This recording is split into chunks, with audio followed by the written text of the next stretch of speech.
Hello. Well, you know who I am. I'm Rowena Starling. I want to talk to my black sisters in their mid 5th century here on the planet, who are experiencing their mid 5th century here on the planet. I mean, good Lord, 5th decade. What am I saying? I have this thing about centuries. I don't know what it is. 5th century. That means you're 500 years. No, it's definitely decades. Anyway, I have some writing that I've been doing. I'm wanting to share it with you. I'm sorting through it to put it in my book. And so I hope you find it helpful. So, have you strayed away from that happy-go-lucky person you used to be? Have you forgotten what it's like to be carefree? Did you ever know? I mean, before bills, responsibilities, and your personal relationships, dramas, or lack thereof. Life's many twists and turns have beaten you down. Your mind is helping. Your mind is helping with the beat down. It's actually creating the twists and turns. Your mind is abusing you emotionally and physically. You may think it's other things than somebody out there and, doing it to you, but it's really your mind. It has you believing that your spirit is deflated. Some of you have adult offspring who are not speaking to you and don't want you to speak to them. And you think, after all I've done for them, how could they possibly treat me this way? How horrible a mother was I to go through this? Your so-called friendships are weak and superficial. Your man, if you have one, is doing whatever the hell he wants and gives you attention when he wants something, if then. You no longer see light at the end of the tunnel. You have settled in the tunnel and made yourself at home. You no longer pray for miracles, or perhaps you do. Hope is alive. Hope is alive, but barely hanging on. You've gotten a glimpse of, or have an idea that it doesn't have to be this way. And you begin to think about that and sort of get on the edge of a solution. And then some distraction comes along and you forget all about it until, sometime down the road.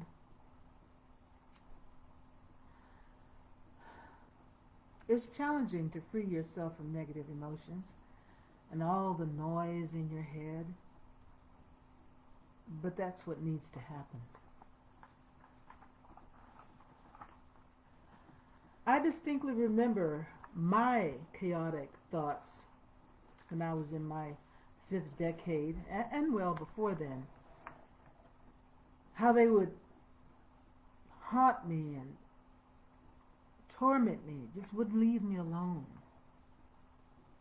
I got to the point where I wished I could just tilt my head and pour some water in there and rinse my brain. Oh my God.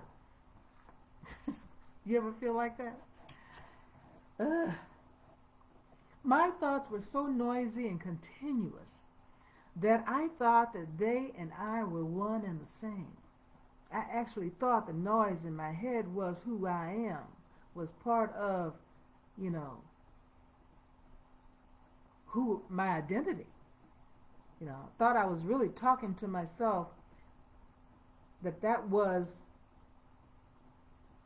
we were one and the same. I said that already. They were continuous and negative.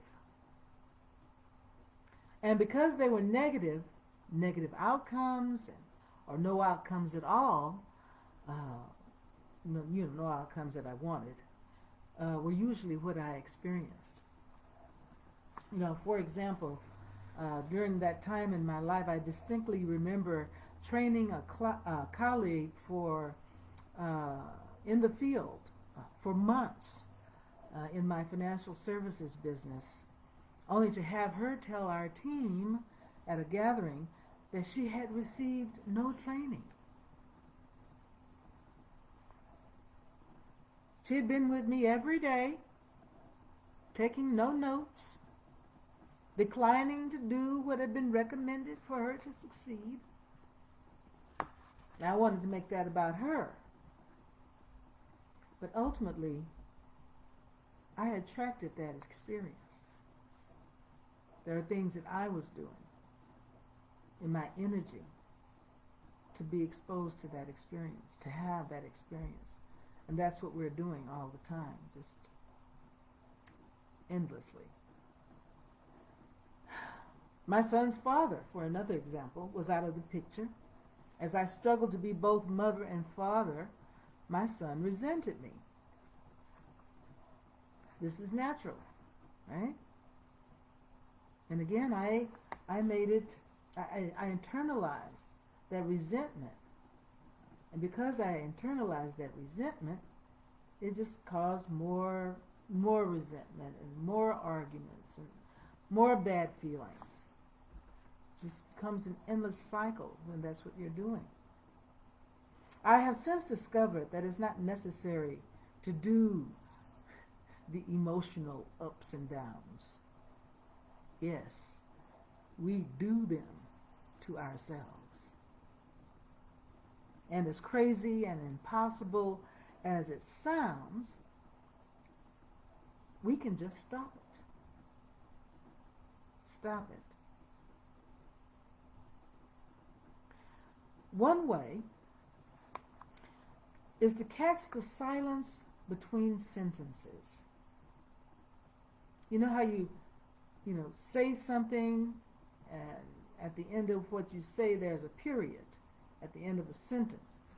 And just before you start the next sentence, there's this little pause, this silence. Your mind is actually quiet as you're launching into the following sentence. The idea is to catch that silence and stretch it for as long as you can.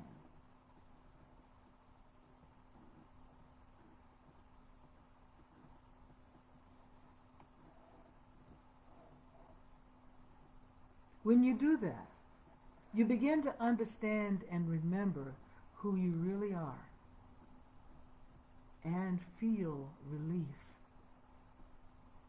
Silence is where the magic is.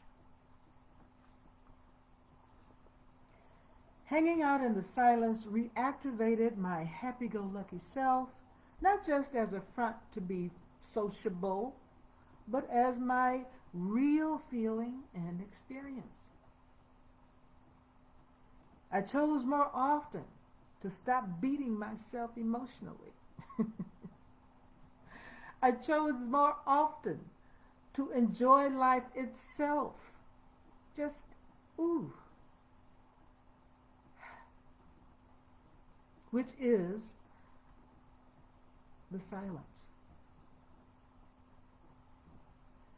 The silence then yields the bounty, the happiness you're looking for. It did for me. It will for you. I'm sure of it.